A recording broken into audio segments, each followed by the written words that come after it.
Alex Berry for Wargamer.com. Today we're looking at Conquest of Paradise, empire building in Polynesia. And this is a 4X game. That means explore, expand, exploit, exterminate. And so what's going to be happening is it's sort of Polynesia 500 AD.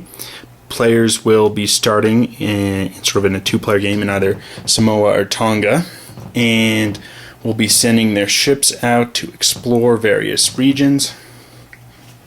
And you might draw different islands that may or may not be in their historical location. And so it's sort of a semi-historical 4X game. The rule book is well done. It's just a black and white rule book. You've got a solid table of contents. Unfortunately, there is no index. Things are laid out pretty clearly. You've got solid combat examples and explanations of the different things. Movement, exploration. Everything's well done there. You also have a 20-page designer notes. You can really tell this is sort of a labor of love for the designer. He's really included, there's more designer notes than there are game rules. From everything from the different explorers of the ancient Polynesian culture to the different islands, and it's just well done. It's just black and white, it's just text, but there's just a lot of meat here in the designer notes. You can tell the guy really put a good job into it. You have very well done player aids, again just black and white. But one side's the build chart, quickly tells you what you can build for how many build points. The other side has very good turn sequence, battle results chart, how to quickly calculate your victory points, and it's just sort of well done. Again, for each player, there's sort of a little historical text for who they're playing as. And then finally you have the different units here. You can see it's kind of tough to tell the different colors apart here. But on the back side, and this is a hidden movement game, so units are going to be placed face down, you've got different symbols, so you can actually kind of tell if you look close. One complaint is the counters are a little bit small. I've been with some players who say they kind of don't want to play the game just because the counters are too small. So I think if you're an older individual with poor eyesight, that may be an issue. They would have had to make the board much bigger, obviously, to make the counters much bigger. One issue with the current version of this game is this is not a mounted map board, as you can see. It's that thin cardstock, which you're not able to make the board lay flat. Unfortunately, this game, while out of print, is currently being reprinted by GMT Games, and they've announced that the new edition will have a mounted map board, which really solves the biggest complaint I've got with this game, is just this lack of mounted map board, especially in the middle here where these things can pieces will slide and it's very easy to move, accidentally nudge something even when you're trying to put something on the map, and that really hurts I think just the flow of the gameplay. Typically, this is an hour and a half game if everyone knows what they're doing, but you can add in 20 minutes just for readjusting units here, which is really unfortunate. But I'm sure you want to see sort of how the game actually plays, so let's get to sort of a gaming sample right now. So here we have the board on setup. If we zoom in, we can sort of see starting what two players have. I've set this up for just a two-player game just for demonstration purposes, but it plays well 2, 3, or 4. So here we have a capital village. We have another generic village. We have the explorer, and then we have 2 warrior bands. That's sort of the default setup. The advanced rules let you sort of do sort of whatever you want with 4 build points, but to start you're just to use 2 warrior bands in sort of the base game. And both Tonga and then Samoa are going to have that.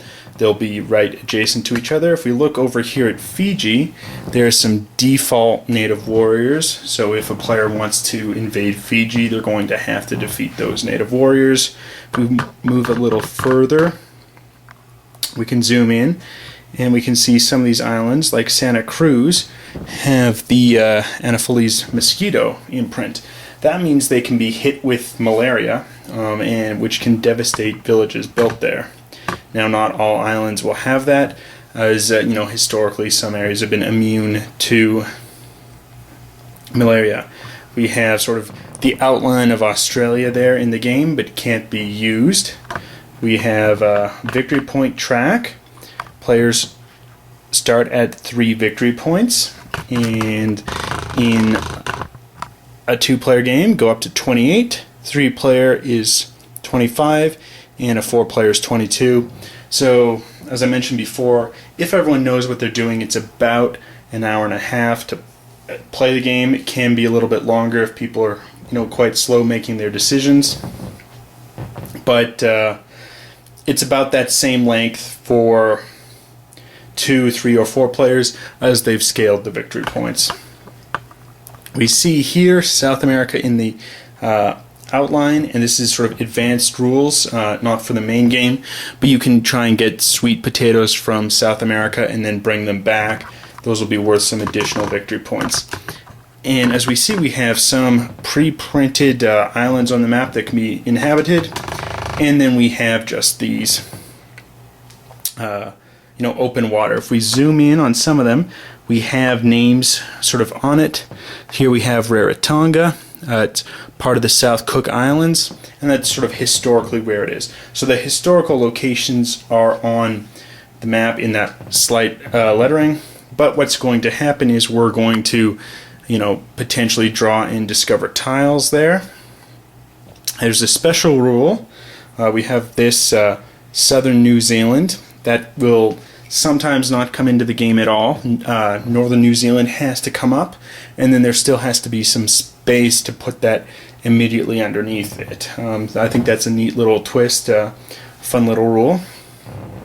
But let's play out 2 or 3 sample turns here. So normally the player who is lowest in victory points is going to choose who starts and in what direction the turn order is going. But as we're tied right now, we're just going to roll a dice to see who goes first. And we're going to have Tonga go first. So first part of a turn is the turn order selection. Here we've done that already. Next would be exploration.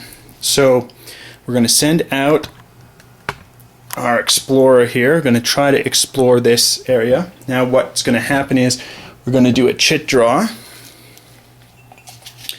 and we're going to see here this is 1 knot. Now we can explore up to 5 knots safely. If we go to 6 or more knots, however, our ship's going to be lost. So we have 1 knot, and this is just open water, but that's not going to be revealed until later. We can now keep exploring. So I want to explore sort of closest to our island to send boats out initially. So we're going to go here.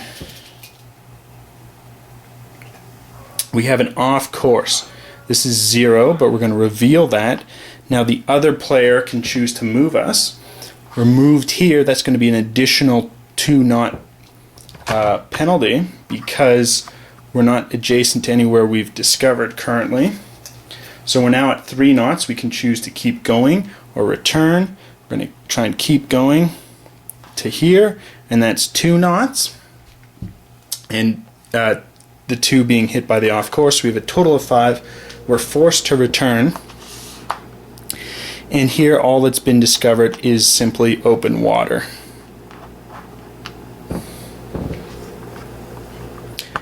Next, The Samoan player will get to go. They're going to send out their explorer. They have 1 knot, and they will go some more, and they have a 3 knot one. Now they're at 4. They could try to keep going, but if they get a total of 6 or more knots, they're going to lose. So they can choose to simply return home, which they'll do. We flip these over. We have another open water, and here we have an island marker. So what the Samoan player is going to do is they're going to draw up a tile with the discovered. Now, the Samoan player alone will take a look here, and it is Rarotonga. We have a green space which can be colonized, and then a brown space which can also support a village, but first you need to improve the agriculture there. Now, only the Samoan player have seen this, the Tongan player won't, and they will put it face down here with a little discovered marker on it. Now, each player has 3 of these discovered markers, so you can only have 3 islands hidden from opposing players at any given time. If you choose to go and colonize it, obviously you need to flip it over, or if you reach the max and you're trying to discover a 4th island, you're going to have to pick one of them that you've already known or the new one you're discovering to reveal to the other players. Now, if for instance the Tongan player wanted to go discover that now, it's going to cost them just a default 2 knots to take a look at that one. So that's sort of the exploration phase. Next would be the movement phase. That's not going to happen here at this point, and we move sort of straight on to the build phase. So now we move to the building. Tonga is going to go first. Now, each player is going to have 2 build points. Each village they have will provide them with 1 build point. So Tonga is going to choose to build another village. That is 2 build points. Whereas Samoa is going to choose to build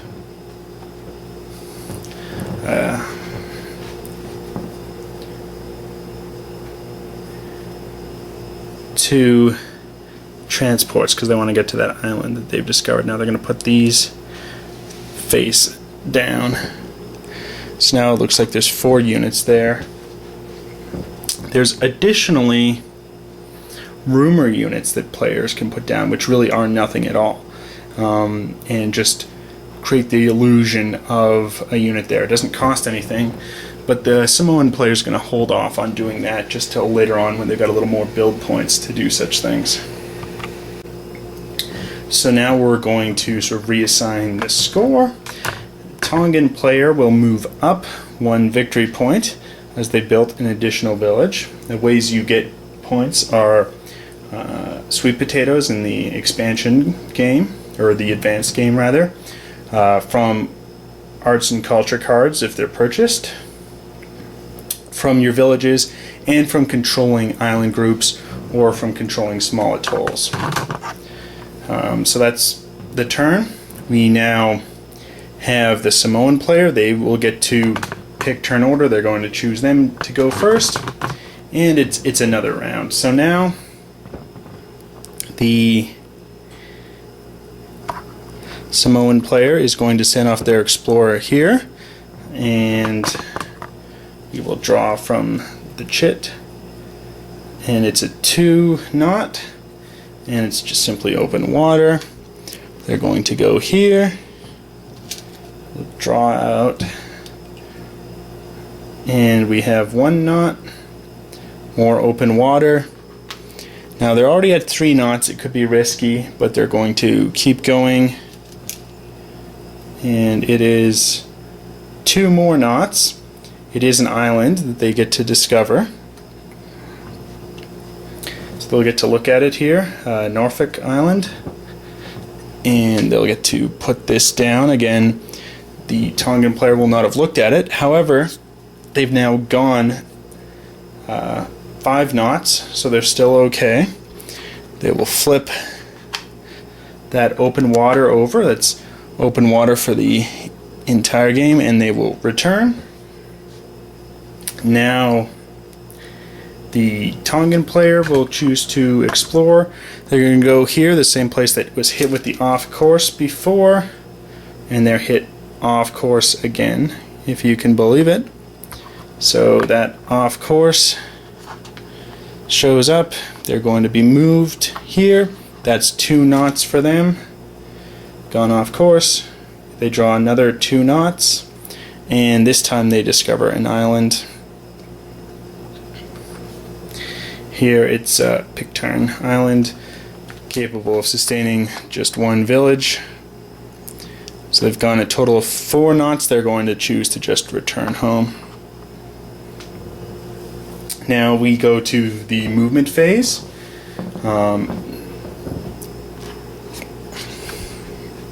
The Samoan player is going to choose to reveal that by moving in one of their face-up ships.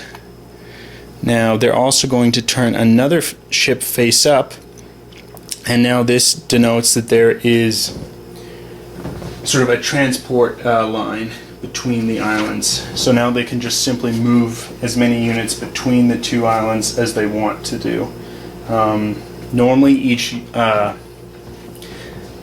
transport canoe can only transport 1 unit, but if you have them turned face up, you've sort of revealed your islands there, and you've just simply got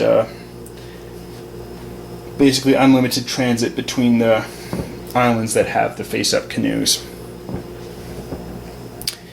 The Tongan player is not going to move at all, and we simply go to build phase. Building is done simultaneously. This is so players aren't looking at what other players are doing when they're picking their hidden units to place down, and also it helps speed up the game when everyone's building simultaneously. So we're going to do that now. The Tongan player is going to build a war canoe. This will let them transport their warriors. It's 3 build points, which they're able to do. So they're going to put that down, and they're also choosing to put down a rumor here to help hide and disguise what they've actually built. Whereas the Samoan player is going to choose to simply build a village to enable them to have another build point. We now check victory points again. The Samoan player now has an island group connected to them, to their capital via transport canoes, so they're going to also go up a victory point. So players will both be at 4. And the game sort of continues in that way. It's kind of a slower build-up as, you know, people are slowly expanding, and then combat will occur more later on in the game. So I'm going to just sort of set up a sample combat to explain that, show that to you guys now. Combat's pretty interesting. It's, you know, it's not very dynamic combat, but I think it works well with the time period. Once you start combat, there's no ability to retreat. It's just you're either going to win or you're going to lose, which is, you know, appropriate to sort of the time period. So I'll just sort of set up a sample combat here. So now we have movement and combat. The Samoan player is going to move into Pitcairn Island, which has been, you know, in control of the Tongan player. They've since built a village. Because the Samoan players moved in, all pieces are going to be revealed. Let's just zoom in a little bit more. So we have here 1 rumor, so that is no unit at all. That's taken off. And then we have 1 warrior band defending. And then we will flip over here. We have a transport canoe, 2 warrior bands, and 3 warrior canoes. Each, in order to move into combat a warrior band, you're going to need a warrior canoe. and they have 3. Now, because the Tongan player has a village there, they're going to get 1 natural local defender. And for actual combat, the 2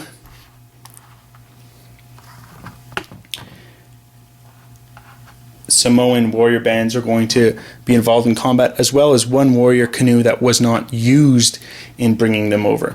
These units, however, the 2 warrior canoes that transported the warrior bands and the transport canoe, cannot be used in combat in this battle. So now simply the attacker is going to roll dice. If players had arts and culture cards, you can play them now, or if they have sort of a always in effect. And here, the Tongan player, the defender, has this haka, which is 1 enemy panic roll in each battle causes 2 enemy units to retreat, gives them 1 victory point. And they've built this earlier on in the game, and they're choosing to reveal it now. So they're immediately going to go up 1 victory point, and we'll have that. So now here the attacker is simply going to roll the dice and compare it to the battle results chart. So we roll a die, we have a 5. A 5 is that a defender panics. Now, if they had sort of a avenue of retreat, if they had canoes to retreat or something, they'd be able to retreat that unit. However, here it's simply removed and destroyed. We're now going to roll again. We have a 6, defender removed, and that warrior band is killed. Now, if the invader, the Samoan, wants to keep the island, they're going to have to lose a warrior band to sort of repopulate the village. If they didn't, they could, just simply wipe out the village and then keep their 2 warrior bands. But they're going to choose to do that. And they can choose now to flip their units back if they want, place them hidden, they can keep them up. And that's sort of just how combat works. Again, they could have rolled that their own units had attacked. They could have ruled that their units panicked. In that case, they're not actually eliminated. It would just, go back into wherever they're going to retreat to, given that they're coming on canoes. And that's sort of just how combat works. It's a simple system, but I think works well for this game. Helps combat be streamlined, and it's really more of an empire game than focusing on small tactical battles at the time. That's the game, sort of in a nutshell. It's really, I think, a fun game. Plays well, plays quick. It's good 2 to 4, and just has interesting decisions. There's a lot of tension. This game obviously has quite a bit of luck. There's luck on what you're drawing in discovering tiles. There's luck in what arts and culture cards you're getting. There's luck in the battles. But this game isn't all based on luck. A lot of it is, smart decisions to help mitigate that luck. And it's really a fantastic game. I'd highly recommend it. The one really bad aspect of the game is this board that, will not stay flat. It's being solved in the new edition, where GMT has announced they've created the mounted map board. But I highly recommend this game. If you're really looking for a game where there is no luck, though, and you want to be able to plan everything out, have nothing dependent on luck, this is not the game for you. But otherwise, fantastic game. Plays quick.